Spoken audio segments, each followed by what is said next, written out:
2015 के अंदर planning commission को एस्टेब्लिश करके नीति आयोग को एस्टेब्लिश किया गया और उसके बाद से 5 ईयर्स प्लान बनाने बंद कर दिए गए। तो these are some short period goals and objective जो सभी के सभी 5 ईयर्स प्लान के अलग अलग ऑब्जेक्टिव्स थे। तो बेटा ये आप सभी को याद करने हैं।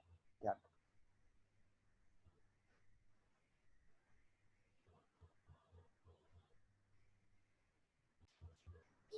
ओके बेटा, let's go for the next slide.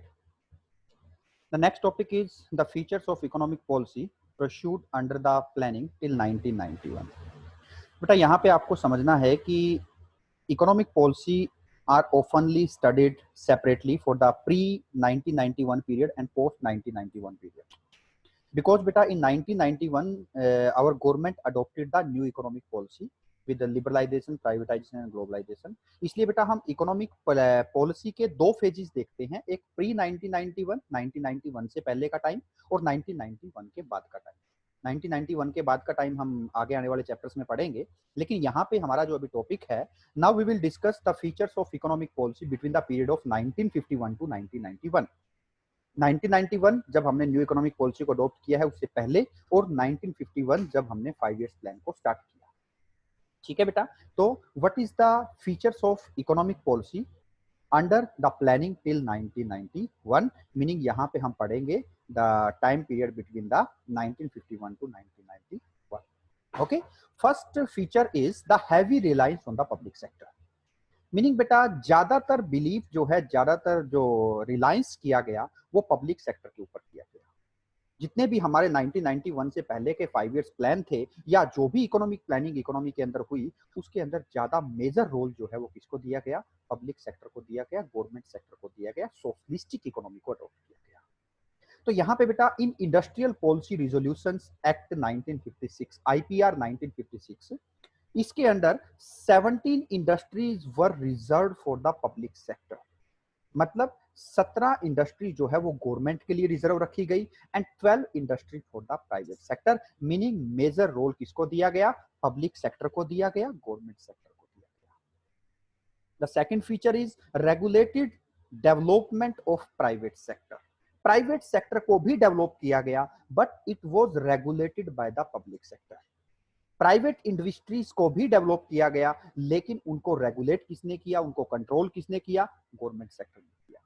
According to the industrial development and regulation act 1948, new industry in the private sector could not be established without a license and registration from the government, meaning without grabbing the license और meaning registration from the government, any private industry can not be established. उनको establish नहीं किया जा सकता था, meaning private industries को भी कौन कंट्रोल कर रहा था? पब्लिक सेक्टर कंट्रोल करता था। ठीक है। Similarly MRTP act, MRTP is monopoly and restrictive trade practices act 1969 place several restriction on the expansion of existing industries in the private sector. Private sector की इंडस्ट्री अगर खुद को एक्सटेंड करना चाहती थी, अगर वो स्केल ऑफ ऑपरेशन अपना बढ़ाना चाहती थी, बिजनेस का स्केल अगर बढ़ाना चाहती थी, ज्यादा प्रोडक्शन करना चाहती थी, तो उसके लिए भी उनको गवर्नमेंट से लाइसेंस लेना जरूरी होता था। मीनिंग जो प्राइवेट सेक्टर था उसको कौन रेगुलेट करता था? गवर्नमेंट सेक्टर या पब्लिक सेक्टर रेगुलेट करता था। कब तक? 1991 तक।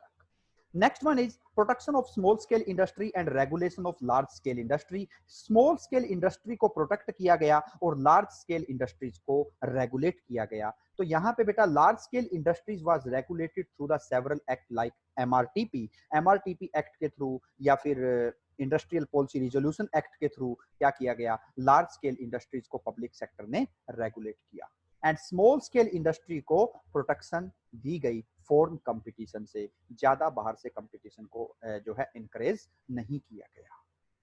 The next one is the development of heavy industry for the strategic significance. Heavy industries बेटा स्ट्रेटेजिक सिग्निफिकेंस के लिए हैवी इंडस्ट्रीज को भी डेवलप किया गया। Industries like electricity generation, engineering goods, iron and steel industry were identified as the strategic significance universal intermediate rates. यहाँ पे आपको बेटा समझना है what's the meaning of universal intermediate rates. Meaning बेटा ये जो हैवी इंडस्ट्रीज है these are the infrastructural base, these create the infrastructural base of the economy. जब तक बेटा इकोनॉमी के अंदर इलेक्ट्रिसिटी नहीं होगी बाकी इंडस्ट्री डेवलप नहीं हो सकती, इंजीनियरिंग गुड्स नहीं होगी तब तक बाकी इंडस्ट्री डेवलप नहीं हो सकती, आयरन एंड स्टील इंडस्ट्रीज जब तक डेवलप नहीं होगी तो बाकी स्मॉल स्केल इंडस्ट्री या बड़ी इंडस्ट्री को डेवलप नहीं किया जा सकता। तो ये जो इंडस्ट्रीज है बेटा, these are industries called the strategic significance, इनको यूनिवर्सल इंटरमीडिएटरीज कहा जाता है। ये इकोनॉमी का इंफ्रास्ट्रक्चरल बेस तैयार करती है। जब तक ये इंडस्ट्रीज डेवलप नहीं होंगी तब तक बाकी इंडस्ट्रीज को, स्मॉल स्केल इंडस्ट्रीज को, कॉटेज इंडस्ट्रीज को, हाउस होल्ड इंडस्ट्रीज को डेवलप नहीं किया जा सकता। इसलिए बेटा ड्यूरिंग 1951 टू 1991 हैवी इंडस्ट्री जिसकी जरूरत थी, जो स्ट्रेटेजिक सिग्निफिकेंस की यूनिवर्सल इंटरमीडिएटरीज की जो इंडस्ट्रीज थी, उनको डेवलप किया गया। ठीक है जी। Focus on saving and investment, saving और इन्वेस्टमेंट के ऊपर ज्यादा से ज्यादा फोकस किया गया, because government know about that the saving and investment are the key determinants of the economic growth. Government को पता था कि सेविंग और इन्वेस्टमेंट जितनी ज्यादा होगी उतनी ज्यादा इकोनॉमी ग्रो करेगी। इसलिए बेटा ड्यूरिंग 1951 टू 1991 जो है सेविंग और इन्वेस्टमेंट को ज्यादा से ज्यादा एनकरेज किया गया, लोगों को सेव करने और उस पैसे को आगे री इन्वेस्ट करने के लिए एनकरेज किया गया। Protection from the foreign competition, foreign से कंपटीशन को जो है प्रोटेक्ट किया गया।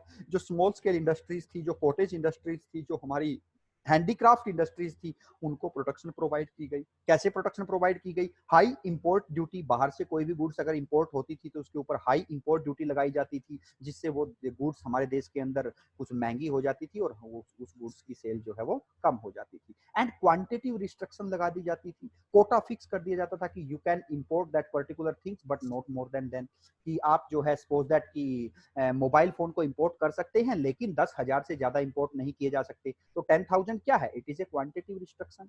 तो इसलिए बेटा जो है फॉरेन कंपटीशन से प्रोटेक्शन प्रोवाइड करने के लिए ज्यादा से ज्यादा इंपोर्ट ड्यूटी, इंपोर्ट टैक्स लगाया गया और क्वांटिटिव रिस्ट्रिक्शंस जो है वो इंपोर्ट्स के ऊपर लगाई गई, जिससे इंपोर्ट कम हुए और हमारी डोमेस्टिक इंडस्ट्री जो है वो प्रोटेक्ट हुई। Next is focus on import substitution, जो गुड्स हम बाहर से इंपोर्ट करते थे हम उसको अपने देश के अंदर ही प्रोड्यूस करना स्टार्ट कर दे, इस चीज के ऊपर फोकस किया गया। Domestic production of goods which were imported from the abroad, जिस गुड्स को हम बाहर से अब्रॉड से इंपोर्ट करते थे उसको अपने देश के अंदर ही प्रोड्यूस करने के ऊपर फोकस किया गया। Restriction on foreign capital, foreign capital जो एफडीआई थी या एफआईआई थी, एफडीआई होता है फॉरेन डायरेक्ट इन्वेस्टमेंट, एफआईआई होता है फॉरेन इंस्टीट्यूशनल इन्वेस्टमेंट, उसको रिस्ट्रिक्ट किया गया, मतलब बाहर की इन्वेस्टमेंट को इकोनॉमी के अंदर आने से रोका गया। और इसके लिए बेटा फॉरेन एक्सचेंज रेगुलेशन एक्ट फेरा, इसको जो है बिल्ड किया गया। फेरा जो है इसको बिल्ड किया गया, जिसके थ्रू फेरा का काम क्या था बेटा? वो फॉरेन से आने वाली इन्वेस्टमेंट को रिस्ट्रिक्ट करता था, मीनिंग रूल्स एंड रेगुलेशन बनाता था कि बाहर से कैपिटल ज्यादा इकोनॉमी के अंदर ना आए।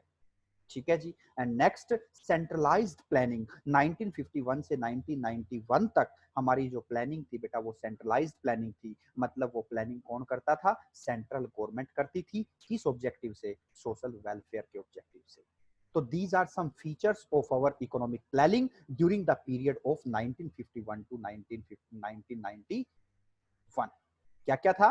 पब्लिक सेक्टर के ऊपर ज्यादा बिलीव किया गया, जो प्राइवेट सेक्टर था उसकी डेवलपमेंट की गई but it was regulated by the government sector. Small scale industry को प्रोटेक्ट किया, प्रोटेक्शन प्रोवाइड की गई और लार्ज स्केल इंडस्ट्री को रेगुलेट किया गया। हैवी इंडस्ट्री को स्ट्रेटेजिक सिग्निफिकेंस के लिए डेवलप किया गया। फोकस जो है सेविंग और इन्वेस्टमेंट पे ज्यादा किया गया। फॉरेन कंपटीशन से प्रोटेक्शन प्रोवाइड की गई। इंपोर्ट सब्स्टिट्यूशन के ऊपर फोकस किया गया। फॉरेन कैपिटल को रिस्ट्रिक्ट करने के लिए फेरा को एस्टेब्लिश किया गया और प्लानिंग जो है वो सेंट्रलाइज्ड थी, गवर्नमेंट प्लानिंग करती थी। Next point is the success and achievement of planning. बेटा जो हमारी 1951 से 1991 तक जो हमारी प्लानिंग्स, जो इसकी हमने फीचर्स अभी पढ़ी, वो सभी जो है उसकी क्या क्या अचीवमेंट्स थी, क्या क्या उसके सक्सेसफुल पॉइंट थे। First point is increase in national income. जो हमने ये पॉलिसी अडॉप्ट की, इस पॉलिसी को हम इनवर्ड लुकिंग ट्रेड स्ट्रेटजी भी कहते हैं। इस पॉलिसी को जो है, ये वो पॉलिसी थी जो 1951 से 1991 तक हमने अडॉप्ट की। उसका एक आउटकम ये रहा कि हमारे कंट्री की नेशनल इनकम इंक्रीज होनी स्टार्ट हुई। हमने लास्ट चैप्टर के अंदर पढ़ा था बेटा, हमारी नेशनल इनकम के अंदर जो इंक्रीज था वो बहुत ही ब्लीक था, नोशनल सा था, बहुत ही कम था। लेकिन जब हमने 1951 के अंदर प्लानिंग कमीशन को एस्टेब्लिश करके प्लानिंग 5 इयर्स प्लान बनाने स्टार्ट किए तो हमारी नेशनल इनकम के अंदर ट्रेमेंडसली इंक्रीज हुआ। आप बेटा इसको इस डायग्राम जो है ग्राफ के थ्रू देख सकते हैं कि किस तरीके से हमारी नेशनल इनकम के अंदर इंक्रीजेस जो है वो हुए। Increase in national income indicate the economic growth. National income जितनी बढ़ेगी इकोनॉमिक ग्रोथ उतनी ज्यादा होती चली जाएगी। तो ये देखिए बेटा, growth rate of national income eight 2011 and 12 prices. तो यहाँ पे देखिए बेटा, 11 और 12 प्राइसेस का मतलब है that is the base year. 11 और 12 बेस ईयर लिया गया है। तो बेटा फर्स्ट 5 ईयर प्लान जो 1951 से 1956 तक था, उसके अंदर हमारा जो नेशनल इनकम था वो बढ़ी थी 4.6%। सेकंड 5 ईयर प्लान में 4.1% इंक्रीज हुई, थर्ड 5 ईयर प्लान में 3.3% इंक्रीज हुई, नेक्स्ट में 3%, 5%, 5.3%, 5.8%, 6.5%, 5.4%, 7.6, 7.5 and 6.8. These are the growth rate या growth of national income in different 5 years plan. और यहां से हमें पता चलता है कि जो हमारा इंडिपेंडेंस से पहले हमारी नेशनल इनकम के अंदर जो ग्रोथ थी, जो इंक्रीज था, वो केवल 0.5%, 0.1% था। तो बेटा वो 5 इयर्स प्लान के अंदर जो है ट्रमेंडसली इंक्रीज हुआ। आप इसके डायग्राम्स के थ्रू इसको अच्छे से समझ पाते हैं कि फर्स्ट 5 ईयर प्लान के अंदर 4.6% इंक्रीज हुआ, इसी तरह से इंक्रीज होता होता 10th 5 ईयर प्लान के अंदर 7.6 है, 11th में 7.5 है, 12th में 6.8 है। ठीक है जी, अंडरस्टैंड बेटा। तो that is the first achievement कि हमारा जो नेशनल इनकम था, नेशनल इनकम जो थी इकोनॉमी की, वो इंक्रीज होनी स्टार्ट हुई। Next one is increase in per capita income. Per capita income भी इंक्रीज हुई। What's the meaning of per capita income बेटा?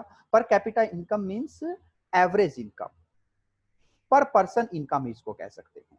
तो पर कैपिटा इनकम भी जो है ओवर टाइम पर capita income has recorded a significant rises, significantly rise हुई। यहाँ पे देख सकते हैं बेटा, फर्स्ट 5 ईयर प्लान के अंदर पर कैपिटा इनकम इंक्रीज हुई थी 2.7% और 12th 5 ईयर प्लान जो हमारा लास्ट 5 ईयर प्लान था, इसके अंदर पर कैपिटा इनकम इंक्रीज हुई है 5.5%। Meaning there is a significant rise in our per capita या फिर एवरेज या फिर पर पर्सन इनकम। ठीक है जी। नेक्स्ट है rise in saving and investment. Saving and investment भी इंक्रीज हुआ। there has been considerable increase in the rate of saving and investment. Saving और इन्वेस्टमेंट इंक्रीज हुआ। यहाँ पे देख सकते हैं बेटा, सेविंग कितनी इंक्रीज हुई है? सेविंग इंक्रीज हुई है 9.5%, जो है 1950 टू 1951 के अंदर 9.5% ऑफ नेशनल इनकम हम सेविंग करते थे, और ये 2011 और 12 के अंदर कितनी थी बेटा? 31.3%। मीनिंग बेटा हम अपनी टोटल इनकम का 1950 और 51 के अंदर 9.5% सेव करते थे, और जो हमारा 2011 और 12 के अंदर जब हमारा 11th 5 ईयर प्लान खत्म हुआ, उस टाइम पे हमारा जो सेव था, सेविंग जो थी, वो हमारी नेशनल इनकम का कितना था? 31.3% था। मीनिंग सेविंग के अंदर इंक्रीज हुआ। इसी तरह से बेटा इन्वेस्टमेंट को आप डायग्राम के थ्रू, ग्राफ के थ्रू देख सकते हैं। 1950 और 51 के अंदर 9.3% हम से जो है इन्वेस्ट करते थे अपनी इनकम का, और 2017 और 18 के अंदर 32.3% हम अपनी इनकम का क्या करते हैं? इन्वेस्ट करते हैं। तो there is a tremendously increase in the saving and investment. Understand beta? That is also a achievement and success story. Next, institutional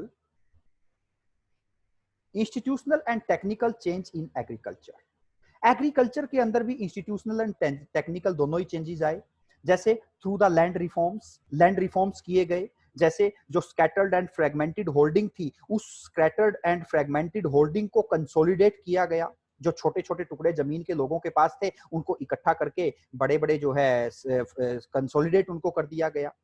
जो इंटरमीडिएटरीज थे, जो जमींदार था, उस सिस्टम को बीच से अबोलिश कर दिया गया, हटा दिया गया। They all are include in the land reforms, जिसके थ्रू एग्रीकल्चरल आउटपुट इंक्रीज होना स्टार्ट हुआ।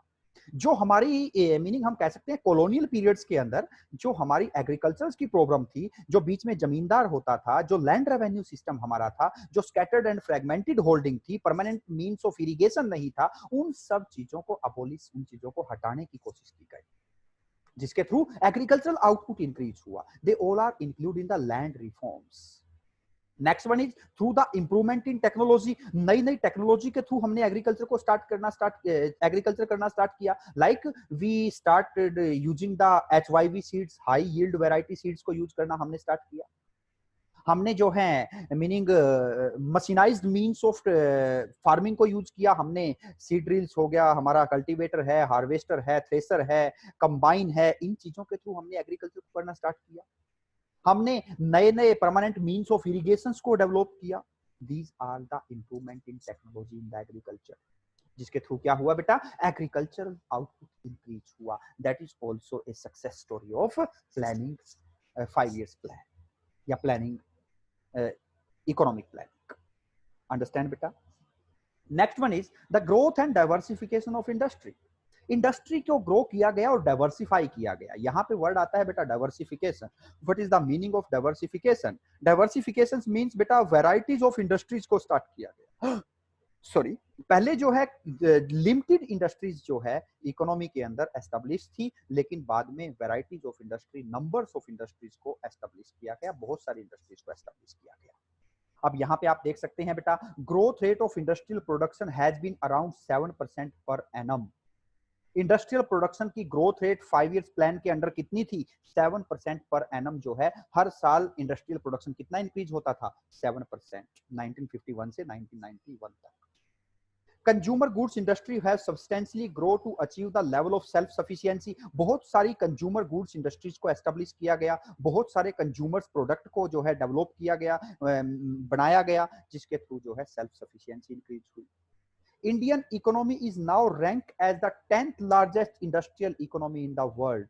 मतलब हमारी जो इकोनॉमी है वो वर्ल्ड की 10th सबसे बड़ी इंडस्ट्रियल इकोनॉमी है, इंडस्ट्रियल आउटपुट इकोनॉमी है.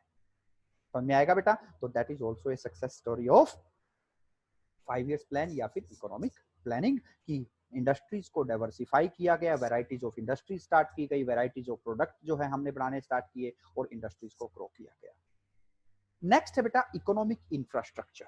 इकोनॉमिक इंफ्रास्ट्रक्चर को डेवलप किया गया. यहां पे बेटा आपको समझना है कि what's the meaning of economic infrastructure, ये होता क्या है. तो यहाँ पे कुछ एग्जांपल है बेटा, transportation and communication, irrigation facilities and power generation capacity, banking and insurance facilities, they all are the key element of economic infrastructure. अगर इसकी डेफिनेशन की बात करें बेटा, तो economic infrastructure is that infrastructure which directly relate with the income of the people, जिससे लोगों की इनकम डायरेक्टली बढ़ती है. और सोशल इंफ्रास्ट्रक्चर कौन सा होता है बेटा? Which provide the better standard of living to the population, जिसके अंदर हेल्थ फैसिलिटी, एजुकेशन फैसिलिटीज को लिया जाता है, हाउसिंग फैसिलिटीज को लिया जाता है. They all are include in the social infrastructure. और इकोनॉमिक इंफ्रास्ट्रक्चर क्या है? जिससे लोगों की इनकम बढ़ती है, जैसे better way of transportation and communication, permanent means of irrigation and power generation capacity को इंक्रीज करना, बैंकिंग एंड इंश्योरेंस सर्विसेज को इंक्रीज करना. They all are the key elements of economic infrastructure. इनको डेवलप किया गया. अब इसको कुछ एग्जांपल से देखते हैं बेटा. During planning period economic infrastructure has recorded a significant growth. हमारे पास इसके कुछ एग्जांपल है. First one is Indian railway has become one of the world largest railway network. Transportation की बात करें तो इंडियन रेलवे जो है वो वर्ल्ड का सबसे बड़ा रेलवे नेटवर्क बन के उभरा. पावर जनरेशन कैपेसिटी जो हमने लास्ट चैप्टर के अंदर पढ़ी थी बेटा, 1951 के अंदर हमारी पावर जनरेशन कैपेसिटी कितनी थी? 2300 मेगावाट. उसको इंक्रीज करके 3,56,818 मेगावाट किया गया. 2019 तक का ये डाटा है. Revolutionary growth of IT sector in India. Information technology के अंदर बहुत सारे नए नए प्रोडक्शन जो है हमने करने स्टार्ट किए, नए नए इक्विपमेंट जो है हमने जो है इंफॉर्मेशन टेक्नोलॉजी के अंदर डेवलप किए हैं. So that is the economic infrastructure, meaning there is a tremendously increase in the economic infrastructure during the economic planning. Next one is the social infrastructure. हमने social infrastructure को भी develop किया. Social infrastructure के अंदर क्या आता है बेटा? Health and education facilities mainly social infrastructure के अंदर आते हैं. तो यहाँ पे बेटा अगर हम देखें कि इसको एक एग्जांपल्स के थ्रू आपके सामने डाटा है बेटा, 1951 के अंदर जो डेथ रेट थी 27 per 1000 थी, मतलब पर 1000 पॉपुलेशन पे 27% की डेथ हो जाती थी और 2018 में ये केवल 6.3% है। मीनिंग हमने डेथ रेट को बहुत कम कर दिया। कैसे कम किया? हमने मेडिकल फैसिलिटी, हेल्थ फैसिलिटीज को इंक्रीज किया।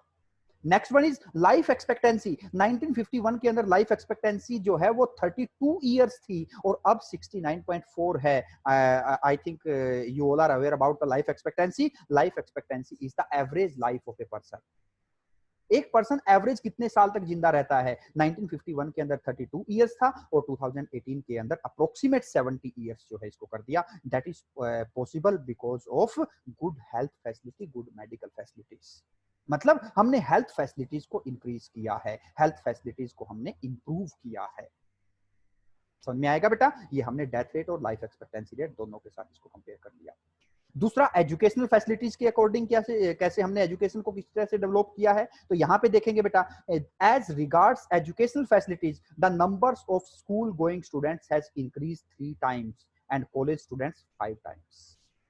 स्कूल गोवर्स जो है वो 3 गुना हो गए 1951 से और कॉलेज में जाने वाले स्टूडेंट 5 गुना हो गए। मीनिंग हमने एजुकेशन फैसिलिटीज को इंक्रीज किया है। In short, we can say that we tremendously increase the social infrastructure in the economy during the economic planning period. Next one is employment. Employment को भी increase किया है। Employment rate came down from 8.3% in 2004-5 to 5.6% in 2011 and 12. मतलब बेटा हमारे economy के अंदर 2004 and 5 के अंदर 8.3% पॉपुलेशन अनएम्प्लॉयड थी और 2011-12 के अंदर 5.6% है। तो उसको हमने कहीं ना कहीं डाउन किया है। हमने एम्प्लॉयमेंट प्रोवाइड किए हैं इकोनॉमी के अंदर, गवर्नमेंट ने जो है एम्प्लॉयमेंट प्रोवाइड किए हैं। इसका एक और एग्जांपल है 12th 5 ईयर प्लान, जो हमारा लास्ट 5 ईयर प्लान था, उसके अंदर गवर्नमेंट ने टारगेट रखा था कि 50 मिलियन एम्प्लॉयमेंट अपॉर्चुनिटी इन 5 साल के अंदर जनरेट की जाएगी।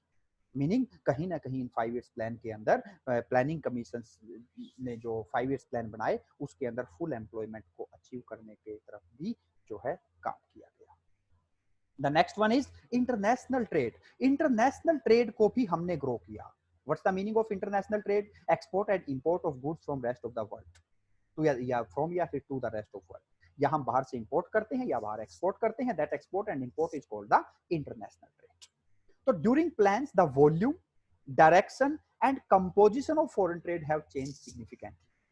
यहाँ पे 3 वर्ड है बेटा, volume, direction and composition. Volume का मतलब होता है कि हम कितना टोटल, क्या वैल्यू हमारे फॉरेन ट्रेड की कितनी है। हमारा एक्सपोर्ट प्लस इंपोर्ट को हम वॉल्यूम कह देते हैं कि हम इतना एक्सपोर्ट करते हैं, इतना इंपोर्ट करते हैं, दोनों को अगर ऐड कर लेंगे तो हम that is the volume of foreign trade. Direction, हम किस कंट्री के साथ जो है एक्सपोर्ट एंड इंपोर्ट करते हैं।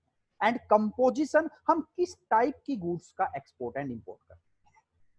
ठीक है जी। और अभी आपको अगर मैं बताऊं कि जब हमारा इंडिपेंडेंस से पहले अगर वॉल्यूम की बात करें तो हमारा 1948 और 49 का डाटा हमारे पास है। फॉरेन ट्रेड की वॉल्यूम थी 792 करोड़, 792 करोड़ रुपए का हम एक्सपोर्ट एंड इंपोर्ट मतलब टोटल फॉरेन ट्रेड करते थे।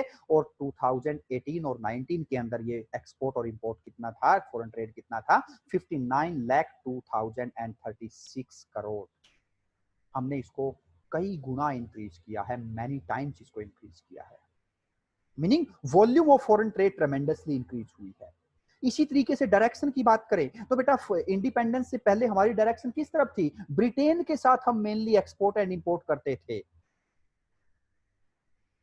किसके साथ? ब्रिटेन के साथ। लेकिन बेटा 5 इयर्स प्लान के अंदर जो है हमने आज की अगर हम बात करें तो यूएसए, यूके या सॉरी यूएसए है, चाइना है, स्विट्जरलैंड है, इसके साथ साथ हांगकांग है, यूएई है, they all are our major trading partner जिसके साथ हम एक्सपोर्ट एंड इंपोर्ट करते हैं। मीनिंग हमारी डायरेक्शन भी चेंज हुई है। पहले हम केवल ब्रिटेन के साथ फोर्सफुली हम उनके साथ जो है मीनिंग एक्सपोर्ट इंपोर्ट करते थे, लेकिन अब जो है हम बहुत सारी अनदर कंट्रीज के साथ भी एक्सपोर्ट एंड इंपोर्ट करते हैं। एंड कंपोजिशन, किस टाइप्स की गुड्स का एक्सपोर्ट एंड इंपोर्ट करते थे? बेटा इंडिपेंडेंस के टाइम पे हम जो है फिनिश्ड गुड्स को इंपोर्ट करते थे और रॉ मटेरियल को एक्सपोर्ट करते थे, जो हमारी इकोनॉमी की बैकवर्डनेस को शो करता था। हमने ये पॉइंट लास्ट चैप्टर के अंदर पढ़ा था बेटा। तो यहां पे ध्यान रखना है कि कंपोजिशन ऑफ फॉरेन ट्रेड हमारा जो है, we were the exporter of raw material and the importer of finished goods, but nowadays we are the major exporter of many finished goods. आज हम बहुत सारी फिनिश्ड गुड्स को भी बाहर एक्सपोर्ट करते हैं, ठीक है। तो ध्यान रखना है बेटा, इंटरनेशनल ट्रेड में हमारा वॉल्यूम वो भी इंक्रीज हुआ है। डायरेक्शन जो केवल हमारे फॉरेन ट्रेड के ऊपर मोनोपोली केवल ब्रिटेन की थी, वो भी हमने रिड्यूस कर करके हमने जो है बहुत सारे अनदर कंट्रीज के साथ एक्सपोर्ट इंपोर्ट करना स्टार्ट किया। और कंपोजिशन जो हमारी बैकवर्डनेस को शो करता था, जो हम exporter of raw material and importer of finished goods थे, वो भी चेंज हमने किया। Now we are the exporter of many finished goods. Understand बेटा? तो that is the also a achievement of plan, economic plan. Understand beta? These all are the achievement of economic planning till 1991. Okay beta. Last point is the failures of planning in India. हमने जो 5 years plan बनाए, उनके कुछ shortcomings भी रही, कहीं ना कहीं वो 5 years plan फेल भी हुए। जो ऑब्जेक्टिव हमने रखा था वो अचीव हम नहीं कर पाए। First one is abject poverty. देखिए बेटा, we reduce the poverty. Independence के टाइम पे 45% population of India are below the poverty line, but nowadays 21.9% population are lived below the poverty line. हमने इसको रिड्यूस जरूर किया है, बट हम उसको एलिमिनेट नहीं कर पाए। Elevation of poverty was the central theme of planning. जो हमारा प्लानिंग कमीशन था, उसका सेंट्रल थीम था कि we have to reduce the alleviate the poverty, हम उस पॉवर्टी को एलिमिनेट कर दें। But in India 21.9% of population still lives below the poverty line. आज भी अप्रोक्सीमेट 22% पॉपुलेशन बीपीएल के अंदर आती है, जो 2 टाइम का खाना नहीं खा सकती। और दूसरा, surprisingly half of the world poor live in India. जितने पूरे दुनिया के अंदर गरीब हैं, उसके आधे तो केवल इंडिया में हैं। मीनिंग बेटा, हमारा जो central theme of planning commission था या प्लानिंग इकोनॉमिक प्लानिंग था, पॉवर्टी एलिवेशन, हम उसको अचीव नहीं कर पाए। हाँ, हमने पॉवर्टी को रिड्यूस जरूर किया है, लेकिन हम उसको एलिमिनेट नहीं कर पाए, खत्म नहीं कर पाए। Next one is the high rate of inflation. What's the meaning of inflation बेटा? इन्फ्लेशन जो हम बोल देते हैं महंगाई, की महंगाई बढ़ जाती है, that is called the inflation. जब इकोनॉमी के अंदर जर्नल प्राइस लेवल इंक्रीज हो जाता है, that is called the inflation. और हमारा ये सेंट्रल प्लानिंग, जो हमारा इकोनॉमिक प्लानिंग था, उसका ये भी मोटिव था कि हम इन्फ्लेशन को कंट्रोल करेंगे। And we have failed to tackle the inflationary spiral. हम इन्फ्लेशन को कंट्रोल नहीं कर पाए कंट्री के अंदर से। और इन्फ्लेशन के कारण क्या होता है बेटा? पॉवर्टी भी बढ़ जाती है। इन्फ्लेशन के कारण स्टारवेशन, डेथ भी होने लगती है। कैसे? क्योंकि जितना ज्यादा इन्फ्लेशन आएगा, लोगों की रियल इनकम कम होती चली जाएगी। What's the meaning of real income बेटा? रियल इनकम को हम कह सकते हैं the purchasing power of money. Purchasing power of money, you can understand this with the example. Suppose that बेटा you have 20 rupees और समोसा जो है 5 रुपए का आता है, समोसा 4 रुपए का आता है, तो आप कितने समोसे परचेज कर पाएंगे फ्रॉम द 20 रुपीज? 4 रुपए का आता है तो आप 5 समोसे परचेज कर पाएंगे। सपोज दैट समोसा 5 रुपए का हो जाता है, तो आप 4 समोसे परचेज कर पाएंगे। तो आपकी देखिए बेटा, इनकम तो आपकी कितनी है? 20 की 20 है, लेकिन फर्स्ट केस के अंदर you are able to buy the 5 samosas, और सेकंड केस में आप केवल 4 समोसा परचेज कर पा रहे हैं। That is the real income का रिड्यूस होना। मतलब इन्फ्लेशन जितनी ज्यादा महंगाई आएगी, रियल इनकम कम हो जाएगी। रियल इनकम कम होगी तो लोग जो हैं वो पॉवर्टी के अंदर आते चले जाएंगे, वो अपनी फूड रिक्वायरमेंट को भी फुलफिल नहीं कर पाएंगे।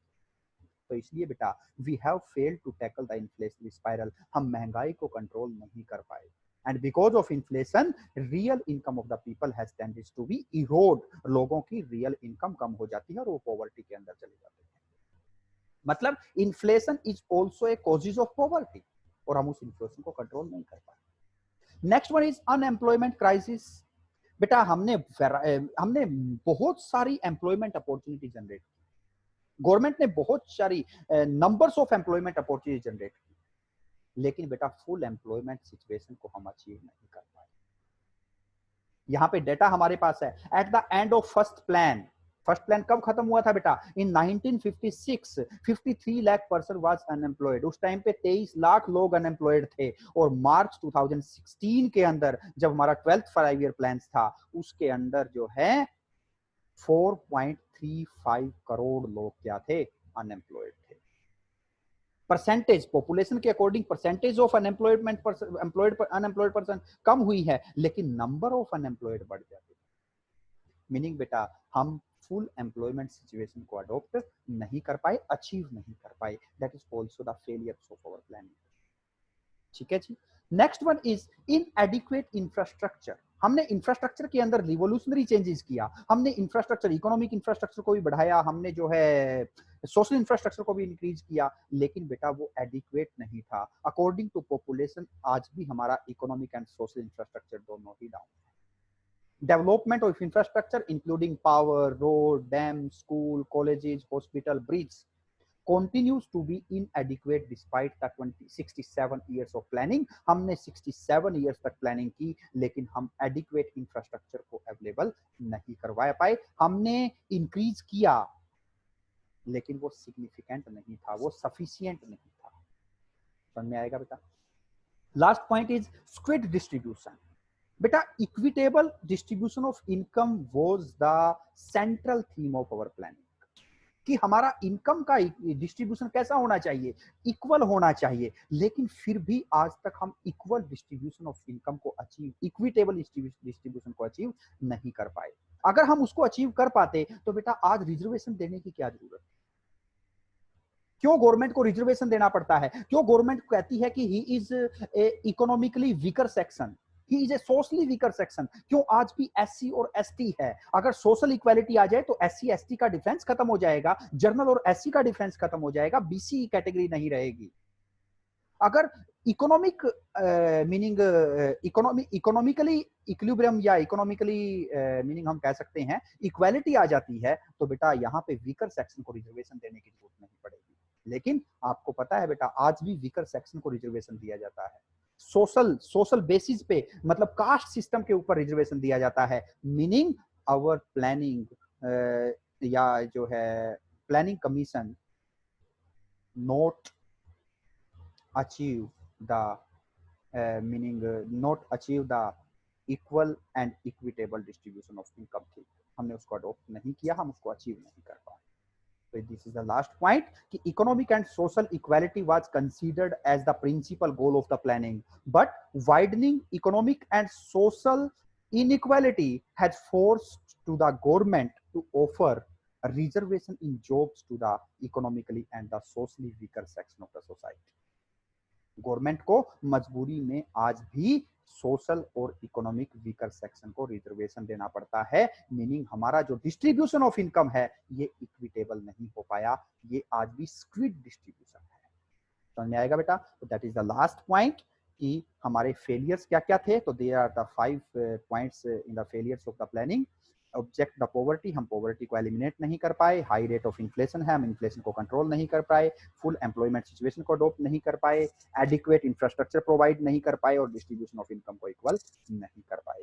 That's why it was owing to overall failures of the strategy of planning that in 1991 the government took a U-turn। Government को 1991 के अंदर अपनी पॉलिसी को चेंज करना पड़ा।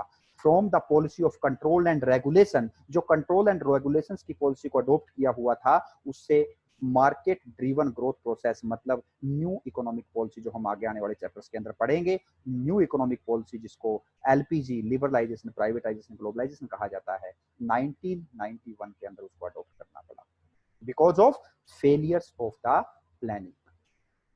अंडरस्टैंड बेटा? It was the last chapter, hope sorry it was the last point. Hope so सभी को समझ में आया होगा।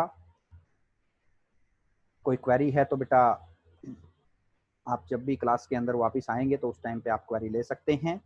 ओके बेटा, thank you, have a nice day and stay safe and stay inside your home. Don't try to go outside unnecessarily. Okay beta?